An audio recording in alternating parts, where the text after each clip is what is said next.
Hi అండి, అందరికీ నమస్కారం. ఈరోజు శ్రీ స్టాట్లో group 2 already AP group 2 notification పడింది. అయితే దానికి ఎలా ప్రిపరేషన్ అవ్వాలనేది నేను చెప్తున్నాను.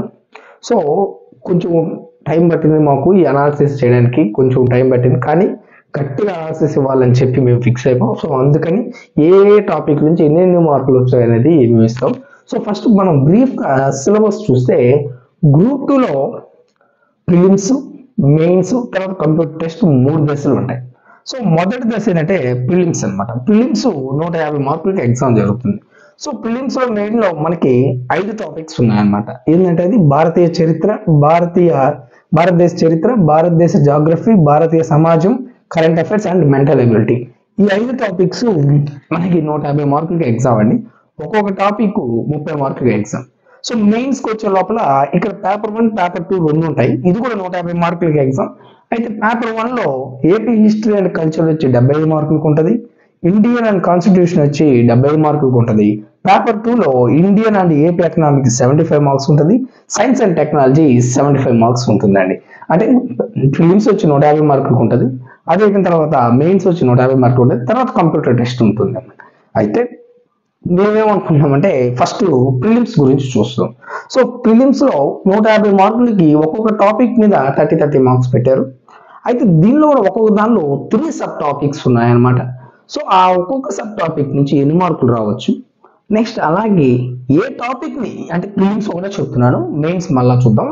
ప్రిలిమ్స్ ఒకటే చూడండి. ప్రిలిమ్స్ లో ఏ టాపిక్ ని ఫస్ట్ మనం చదివితే ఎక్కువ మార్కులు గెయిన్ అవ్వచ్చు, ఆ తర్వాత ఏ టాపిక్ చదవాలి. సో అలా ఆర్డర్ అనేది నేను ఇస్తున్నాను. సో ఒకసారి జాగ్రత్తగా చూడండి. ఈ ఆర్డర్ కానీ ఇప్పుడు కానీ మనం ఫాలో అయితే ఈజీగా ఫిలిమ్స్ క్వాలిఫై అవ్వచ్చండి. ఫస్ట్ ఎందుకు కరెంట్ అఫైర్స్ పెట్టానంటే, కరెంట్ అఫైర్స్ లోనే మనకి చరిత్ర కానీ, జాగ్రఫీ కానీ, సమాజం కానీ, అంటే సొసైటీ, ఇవన్నీ మనకి కరెంట్ అఫైర్స్ లో కలుస్తాయి. చూడండి, కరెంట్ అఫైర్స్ ఎందుకు కలుస్తాయి అంటే, ఫర్ ఎగ్జాంపుల్ ఇక్కడ సంక్షేమ పథకాలు ఉన్నాయి. ఈ సంక్షేమ పథకాలు కానీ, నెక్స్ట్ అలాగే ప్రాచీన చరిత్రలు కానీ, ఇవన్నీ మన కరెంట్ అఫైర్స్ లో కలుస్తాయి. అయితే జనరల్ గా కరెంట్ అఫైర్స్ 30 మార్క్స్ కి మనకు వచ్చేది. కానీ వీటిల్లో ఈ కరెంట్ అఫైర్స్ అయితే ఈ 3 టాపిక్లు కూడా కవర్ చేసుకోవచ్చు అంట. సో మెయిన్ మనం సమాజాన్ని ఎక్కువ కవర్ చేసుకోవచ్చు. సో కాబట్టి మా ఎస్టిమేషన్ ప్రకారం కరెంట్ అఫైర్స్ లో 60 నుంచి 80 మార్క్స్ రావచ్చండి. ఎందుకంటున్నా అంటే ఇక్కడ 30 మార్క్సే, కానీ మిగతా 30 కానీ ఇవి కానీ ఈ మూడిట్లో నుంచి మిక్స్ అయ్యి మన కరెంట్ అఫైర్స్ లో వస్తాయి. సో అలాగే ఇక్కడ ఒకటి ఉంది, ప్రాచీన మధ్యయుగ చరిత్రలు. ఈ రెండింటి నుంచి మనకి 15 మార్క్స్ రావచ్చండి. 15 మార్క్స్ రావచ్చు. అలాగే ఆధునిక నుంచి కేవలం 15 మాత్రమే రావచ్చు. అంటే ఫస్ట్ దీన్ని ఇది చదివి తర్వాత దీన్ని చదవాలి, అంటే ప్రాచీన అండ్ మధ్యయుగ చరిత్ర. సో ఎందుకంటున్నానంటే ఇక్కడ ఒక్కొక్క దాని మీద 3 టాపిక్స్ ఇచ్చున్నారు. అట్లా అని చెప్పి ప్రతి టాపిక్ మీద 10 మార్కులు ఇస్తారంటే గ్యారెంటీ లేదండి. సో మనకేంటంటే ఇక్కడ ఈ ఆధునిక చరిత్ర అనేది పెద్దది కాబట్టి దీని నుంచి 15 మార్కులు ఇస్తారు. ప్రాచీన మధ్యయుగంలో కొంచెం చిన్నవి కాబట్టి ఆ రెండింటికి కలిపి 15 మార్కులు ఇస్తారనేది నా ఒపీనియన్. అలాగే ఇక్కడ జాగ్రఫీకి వెళ్తే సాధారణ భౌతిక దాని మీద 15 మార్కులు వస్తాయండి. ఇది కొంచెం పెద్ద టాపిక్ అండి. ఆ తర్వాత ఆర్థిక అండ్ మానవ దాని మీద ఎన్ని వస్తాయంటే రెండింటికి కలిపి 15 మార్క్స్ వస్తాయండి. ఈ రెండింటిని కలిపి 15 మార్క్స్ వస్తాయి. అలాగా భారతీయ సమాజం మీద 15 మార్క్స్ వస్తాయండి.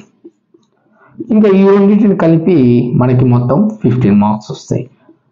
అలాగే ఇంక మెంటల్ ఎబిలిటీ. సో మెంటల్ ఎబిలిటీని దీన్ని కొంచెం మనం సైడ్ పెడదాం. ఎందుకంటున్నా అంటే ఈ మెంటల్ ఎబిలిటీలో మనం ఎన్ని చదివినా సరే, ఎలిమెంటరీ మ్యాథ్స్ కానీ, నెక్స్ట్ అలాగే రీజనింగ్, అథమెటిక్, ఇలాంటివన్నీ మొత్తం ఎన్ని చదివినా కానీ ఆయన కొన్ని డిఫరెంట్ గా ఉండే ప్రాబ్లమ్స్ ఇస్తారు. కాబట్టి దీన్ని లాస్ట్ మనం వెళ్దాం. సో ఫస్ట్ అయితే మీరు కరెంట్ అఫైర్స్ బాగా చదవండి. కరెంట్ అఫైర్స్ లోని చరిత్ర, జాగ్రఫీ, సమాజం ఇవన్నీ బాగా ఇన్వాల్వ్ అయిపోతాయి. సో ఆ సెకండ్ ఏంటంటే చరిత్రలోకి వెళ్ళండి. చరిత్రలో ఫస్ట్ ఆధునిక చరిత్ర చదవండి, తర్వాత వీటికి వెళ్ళండి, ప్రాచీన అండ్ మధ్యయుగ చరిత్రలకు వెళ్ళండి. తర్వాత జాగ్రఫీలో ఆర్థిక అండ్ మానవుల యొక్క జాగ్రఫీ గురించి చదవండి. సాధారణ అండ్ భౌతిక జాగ్రఫీ గురించి చదివితే ఎక్కువ 15 మార్క్స్ వస్తున్నాయి. ఆ తర్వాత వీటికి వస్తుంది అనమాట. అంటే ఫస్ట్ ప్రిఫరెన్స్ వీటికి ఇవ్వండి. అలాగే సమాజంలో కూడా భారతీయ సమాజానికి ఒక 15 మార్క్స్ ఇవ్వండి. సో మిగతా అవన్నీ తర్వాత చదువుకుంటాం. సో ఇలా చదివితే ఈజీగా మనకి 160 మార్క్స్కి 160 మార్క్ నుంచి మనకి యావరేజ్గా వేసుకున్నా కానీ అంటే మినిమం యావరేజ్ వేసుకున్న 85 నుంచి 95 మార్క్స్ మనకి ఈజీగా వచ్చేస్తుంది. అంటే 50% పైన వస్తుంది. అంటే 85 అని నేను ఎందుకు చెప్తున్నానంటే మనం అటు ఇటు వేసుకున్నా కానీ 85 నుంచి 95 మార్క్స్ ఇలా ఈజీగా వచ్చేస్తాయండి. సో ఇది ప్రిపరేషన్ ఆర్డర్. ఓకేనండి, థ్యాంక్ యూ.